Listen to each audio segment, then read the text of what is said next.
Good morning, નમસ્કાર વિદ્યાર્થી મિત્રો. બાલકૃષ્ણ વિદ્યાપીઠ ઓનલાઈન એજ્યુકેશન ચેનલમાં આપનું હાર્દિક સ્વાગત કરું છું.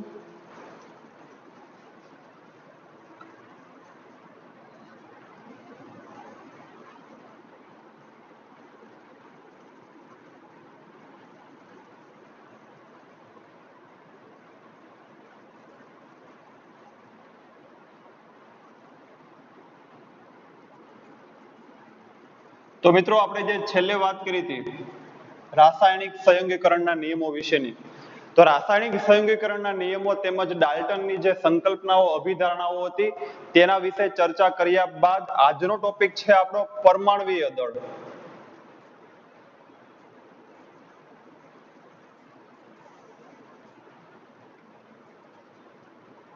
પરમાણ્વીય દળ અને આણ્વીય દળ.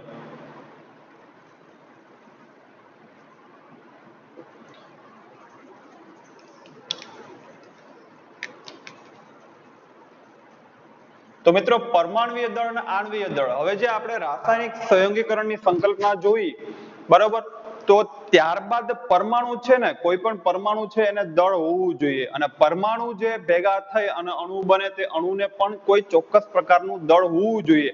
જેમ ડાલ્ટને આપણને કીધું કે દરેક તત્વ છે, બરોબર, કે અલગ અલગ પ્રકારના તત્વો છે અલગ અલગ પરમાણ્વીય દળ ધરાવે છે, પરંતુ સમાન પ્રકારના તત્વો છે એ સમાન ગુણધર્મ ધરાવે છે. તો મિત્રો, પરમાણ્વીય દળ વિશેની વાત કરીએ આપણે, બરોબર, કે પરમાણ્વીય દળ શું છે, ચલો એના વિશે વાત કરીએ આપણે આજે.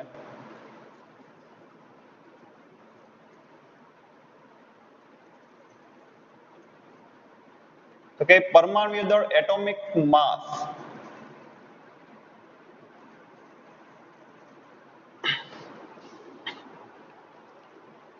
કે પરમાણ્વીય દળ અથવા તો પરમાણુનું દળ હકીકતમાં બહુ ઓછું છે. જે આપણે જોઈતા હોય ખરેખર દળ, આમ તો આપણે કહીએ કે ભાઈ ઓછું, મતલબ કે જે આપણે અગાઉ વાત કરી કે હાઇડ્રોજન છે એનું દળ આપણે 1 ગણીએ છીએ, પરંતુ ખરેખર બહુ માઇનર 1.660656 ગુણ્યા 10⁻24 ઘાત, -24 મતલબ બહુ ઓછું દળ થયું. રેડી? એટલે કે પરમાણ્વીય દળ કે પરમાણુનું દળ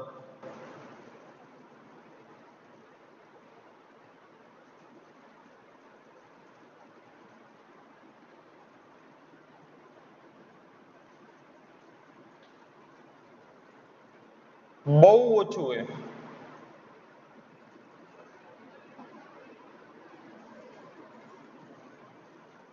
કે પરમાણ્વીય દળ કે પરમાણુનું દળ હકીકતમાં ઘણું ઓછું હોય છે, કારણ કે પરમાણુ અતિ નાના હોય છે.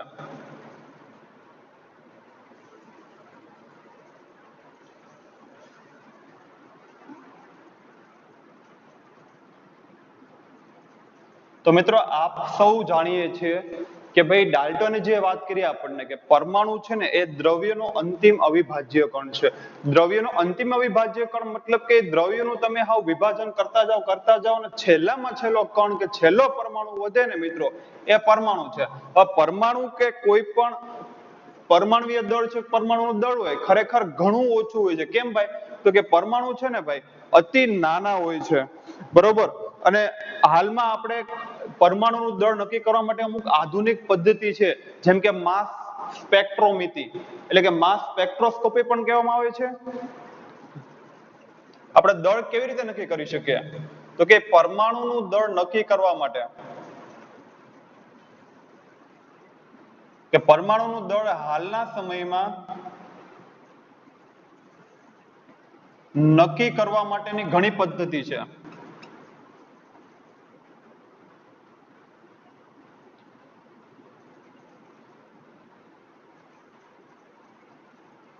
જેમ કે આપણી દળ સ્પેક્ટ્રોમિતિ, જેને આપણે ઇંગ્લિશમાં કહી શકીએ કે માસ સ્પેક્ટ્રોસ્કોપી. માસ સ્પેક્ટ્રોસ્કોપી. મિત્રો, આ જે દળ સ્પેક્ટ્રોમિતિ છે એ હાલના સમયની અંદર પરમાણુનું દળ નક્કી કરવા માટે ઉપયોગમાં લેવામાં આવે છે. પણ અત્યારે સારામાં સારા હવે અપડેટેડ બધા ઇન્સ્ટ્રુમેન્ટ આવે છે, એના આધારે આપણે કે ભાઈ જેમ ફ્લેમ ફોટોમીટર આવે છે બરોબર, એવી રીતના માસ સ્પેક્ટ્રોસ્કોપી આવે છે, એક નાનકડું સાધન હોય છે ઇન્સ્ટ્રુમેન્ટ, એના આધારે કોઈ પણ પરમાણુનું દળ આપણે નક્કી કરી શકીએ છીએ. પરંતુ 19મી સદીની અંદર શરૂઆતમાં વૈજ્ઞાનિકો પરમાણુનું દળ નક્કી કેવી રીતે કરતા હતા ભાઈ? તો વાત કરીએ આપણે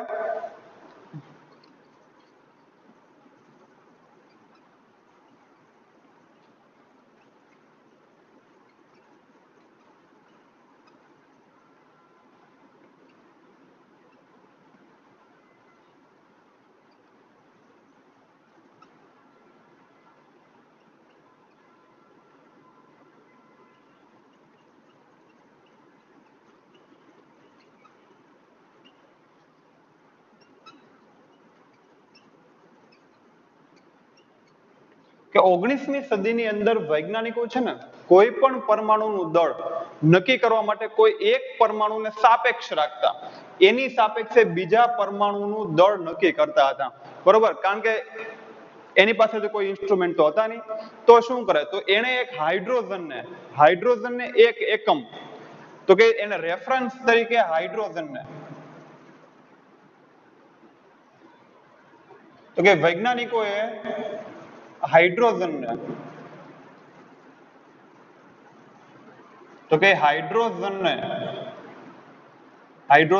દળ એક એકમ ગણી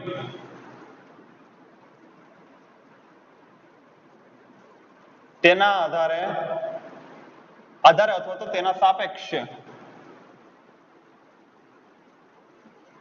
બીજા પરમાણુનું દળ નક્કી કરતા હતા.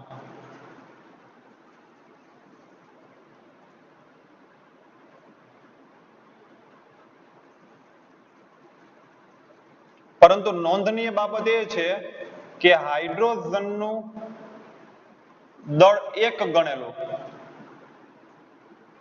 એક જ ગણેલું, એક મતલબ કે એકમ રહિત છે, પણ એ કેવું એક જ ગણેલું, પણ એ હતું એકમ રહિત, એ કોઈ પણ પ્રકારનું એકમ નહીં, 1 કિલોગ્રામ નહીં, 1 ગ્રામ નહીં, 1 મિલીગ્રામ નહીં, 1 યુનિટ નહીં, 1 એટોમિક માસ યુનિટ નહીં, બસ હાઇડ્રોજનને માત્ર એક ગણતા હતા. એના આધારે બીજા કોઈ પણ પરમાણુનું છે એ હાઇડ્રોજનની સાપેક્ષે એ દરેક પરમાણુનું દળ ગણતા હતા વૈજ્ઞાનિકો મિત્રો. રેડી? એટલે કીધું પછી શું વાત થઈ ભાઈ, તો કે જે આપણે વાત કરી કે આવી રીતના દરેક વૈજ્ઞાનિકો દળ નક્કી કરતા હતા હાઇડ્રોજનની સાપેક્ષે. પછી 1961 ની અંદર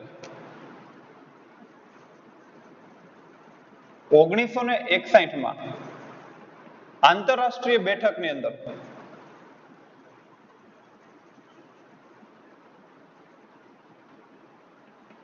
આંતરરાષ્ટ્રીય બેઠકમાં છે ને ભાઈ કાર્બન 12 C12 રેડી, કાર્બન 12 ની સાપેક્ષે કે કાર્બન 12 છે એ કાર્બન 12 એ એક સમસ્થાનિક છે બરોબર, એની સાપેક્ષે દરેક પરમાણુનું દળ છે ગણવાનું. તો કે કાર્બન 12 ને ધ્યાનમાં લઈ, કાર્બન 12 ની અંદર જેટલું દળ છે એને ધ્યાનમાં લઈ તેની સાપેક્ષે બીજા પરમાણુનું દળ ગણવું. પછી મિત્રો એને વ્યાખ્યાયિત કરવામાં આવ્યું. તો કે એની વ્યાખ્યા કેવી રીતના કરવામાં આવી, તો કે પરમાણ્વીય દળને વ્યાખ્યાયિત એવી રીતે કરવામાં આવ્યું છે કે પરમાણ્વીય દળ એકમ, કે પછી કીધું કે કાર્બન 12 ને છે ને કાર્બન 12 ને ધ્યાનમાં લઈ અને પરમાણ્વીય દળ એકમને ધ્યાનમાં રાખી અને વૈજ્ઞાનિકોએ શું કીધું ભાઈ, તો કે કાર્બન 12 અને બીજા પરમાણુનું દળ છે ને એની સાપેક્ષમાં દર્શાવવામાં આવે બરોબર. કે પછી વાત કરી જે 1961 ની આંતરરાષ્ટ્રીય બેઠકમાં સંધિ થઈ બરોબર, કે કાર્બન 12 છે કે સંધિ થઈ બેઠકમાં, એટલે કે સંધિમાં એક પ્રકારની સંધિ થઈ કે ભાઈ કાર્બન 12 છે એને સમસ્થાનિક રાખી અને દરેક પરમાણુનું દળ ગણવું. તો કે પરમાણ્વીય દળ એકમ એ કાર્બન 12 માં રહેલા 1/12 જેટલો ભાગ મતલબ અંશ છે. કે ભાઈ કાર્બન 12 પરમાણુની અંદર, કારણ કે કાર્બન 12 એટલા માટે કીધું 12 એકમ હોય ને, 12 એટોમિક માસ યુનિટ મતલબ કે પરમાણ્વીય દળ, બરોબર. પરમાણ્વીય દળ એકમ છે એને શું લખી શકીએ ભાઈ, તો કે પરમાણ્વીય દળ એકમ છે એને ઇંગ્લિશમાં AMU કહેવામાં આવે છે, એટલે કે એટોમિક માસ યુનિટ, આ ફૂલ ફોર્મ. એટલે કીધું કે કાર્બન 12 જે છે એની સંકલ્પનાને, એટલે કીધું કે 12 કાર્બનનું દળ પરમાણ્વીય દળ એકમ તરીકે લેવામાં આવે છે. કેટલું? 12 કાર્બનનું દળ, એટલે કે કાર્બન 12 નું એના પરમાણ્વીય દળ એકમ તરીકે લેવામાં આવે છે. તો કે પરમાણ્વીય દળ એકમની વ્યાખ્યા જે આપણે આપેલી છે, બરોબર, કે તે કાર્બન 12 પરમાણુ દળના, કાર્બન 12 પરમાણુ દળમાં રહેલા 1/12 જેટલો ભાગ, તો કાર્બન 12 પરમાણુ દળમાં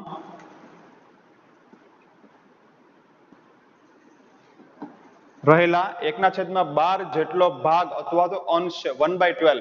હવે માનો કે હાઇડ્રોજન નું એક એકમ ગણતા હોય તો એવા હાઇડ્રોજન 12 મતલબ કે કાર્બન 12 થઈ ગયો, તો 1/12 જેટલો ભાગ અથવા તો કોઈ અંશ છે, એટલા માટે એને પરમાણ્વીય દળ એકમ એટોમિક માસ યુનિટ કહેવામાં આવે છે. મિત્રો એટોમિક માસ યુનિટ છે તો એના આધારે હાઇડ્રોજન નું દળ પણ લેવામાં આવ્યું છે. તો એટોમિક માસ યુનિટના આધારે જ હવે આપણે હાઇડ્રોજન પરમાણુનું દળ ગણીએ આપણે, બરોબર. તો કે 1 AMU બરાબર કેટલા, તમને પૂછવામાં આવે ભાઈ 1 AMU બરાબર કેટલા, તો કે 1 AMU બરાબર 1.66056 ગુણ્યા 10⁻²4 ગ્રામ જેટલું થાય. રેડી? કે 12 કાર્બન પરમાણુ છે એને ધ્યાનમાં લઈ 12 કાર્બન પરમાણુવીય દળમાં રહેલા 1/12 જેટલો ભાગ, અંશ જેટલું પરમાણ્વીય દળ એકમ, એને આપણે પરમાણ્વીય દળ કહી શકીએ. એની વ્યાખ્યા થઈ, બરોબર. તો એ પરમાણ્વીય દળ એકમ છે AMU કહેવામાં આવે છે. એટલે કીધું 1 AMU બરાબર કેટલું થાય, તો કે 1.66056 ગુણ્યા 10⁻²4 ગ્રામ. તો હવે હાઇડ્રોજન પરમાણુનું દળ ગણીએ આપણે, તો હાઇડ્રોજન પરમાણુનું દળ કેવી રીતના ગણવામાં આવ્યું, તો કે હાઇડ્રોજન પરમાણુનું દળ કેટલું છે, તો કે 1.6736 ગુણ્યા 10⁻²4 ગ્રામ. તો 1 AMU બરાબર કેટલા, તો કે 1.66056 ગુણ્યા 10⁻²4 ગ્રામ ના આધારે લઈએ આપણે, બરોબર. તો હવે આપણે તો કે હાઇડ્રોજન પરમાણુનું દળ AMU માં ગોતવું છે તો કેટલું થાય, તો કે હાઇડ્રોજન પરમાણુનું દળ છે આપણે 1 AMU માં મૂકવાનું હોય તો આપણે કેટલું લઈ શકીએ, તો કે ભાઈ = 1.6736 ગુણ્યા 10⁻²4 ગ્રામ છેદમાં 1 AMU બરાબર કેટલું 1.66056 ગુણ્યા 10⁻²4 ગ્રામ. રેડી? 10⁻²4 આધાર આપણે કાઢી નાખશું, પછી 1.6736 ભાગ્યા 1.66056 કરીએ આપણે તો આપણને મળશે 1.0078, જેને આપણે 1.008 AMU પણ કહી શકીએ. મિત્રો રેડી? તો આ છે હાઇડ્રોજન પરમાણુનું દળ 1.008 ઓરિજિનલ AMU ની અંદર. તમને એમ પ્રશ્ન કરવામાં આવે તો કે ભાઈ હાઇડ્રોજન પરમાણુનું દળ કેટલું છે, તો કે 1.6736 ગુણ્યા 10⁻²4 ગ્રામ. પણ એમ પૂછવામાં આવે કે હાઇડ્રોજન પરમાણુનું દળ એટોમિક માસ યુનિટ ની અંદર કેટલું, AMU માં કેટલું, તો AMU ની અંદર કહી શકીએ કે ભાઈ હાઇડ્રોજન પરમાણુ દળ AMU ની અંદર છે 1.6736 ગુણ્યા 10⁻²4 ભાગ્યા 1.66056 જે આપણું AMU છે, ડિવાઈડ કરશો તો તમને મળશે 1.0078. તો રાઉન્ડ ઓફ સન્નિગ્ધતા કરી અને 1.008 AMU લખી શકીએ. મિત્રો પણ હાલના સમયની અંદર, પરંતુ હાલના સમયમાં AMU ના સ્થાને U મતલબ યુનિફાઈડ માસ, એને કહેવામાં આવે છે એકીકૃત દળ લખવામાં આવે છે.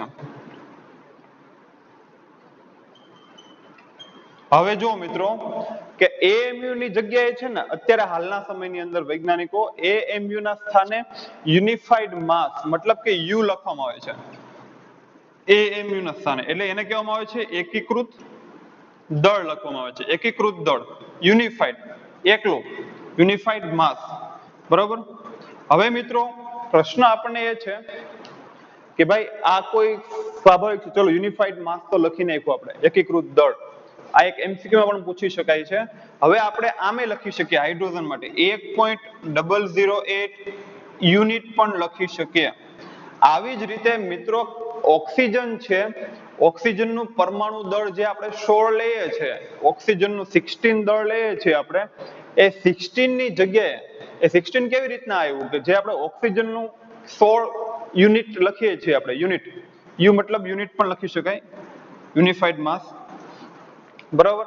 પણ એ શા કારણે લખી શકીએ તો કે આની જેમ જ કે ઓક્સિજન છે એનું પરમાણુય દળ એટોમિક માસ યુનિટમાં ફેરવવામાં આવે તો કે ઓક્સિજનનું દળ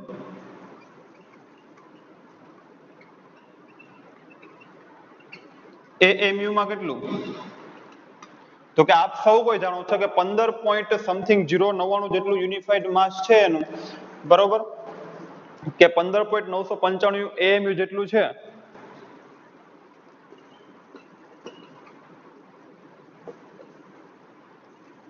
રેડી? એ કેવી રીતે શોધવામાં આવ્યું 15.995 AMU? તો એ પણ આની જગ્યા, આની જેમ જ કે જેમ હાઇડ્રોજન પરમાણુનું દળ છે એમ ઓક્સિજન પરમાણુનું દળ અને છેદમાં એટોમિક માસ યુનિટનું જે મૂલ્ય આપણને આપેલું છે એ કરીએ તો આપણને ઓક્સિજનનું દળ 15.995 AMU અથવા તો આપણે એને 16 યુનિટ પણ મિત્રો લખીએ છીએ આપણે. રેડી? તો આ વાત હતી પરમાણુય દળની. પણ એક બીજો પ્રશ્ન થાય કે સમસ્થાનિકો હોય તો એનું પરમાણુય દળ કેવી રીતે લેવામાં આવે છે? તો મિત્રો સમસ્થાનિકોના કિસ્સામાં એનું પરમાણુય દળ છે ને એ દરેક સમસ્થાનિકો છે એના દરેક પરમાણુનું દળ છે એનું સરેરાશ લેવામાં આવે. એનું સરેરાશ લઈએ છે એટલા માટે આપણે એને સરેરાશ પરમાણુય દળ પણ કહીએ છીએ મિત્રો. ઓકે, ખબર પડી ગઈ આની અંદર? ચલો તો હવે આપણે સરેરાશ પરમાણુય દળ વિશે ચર્ચા કરીએ આપણે.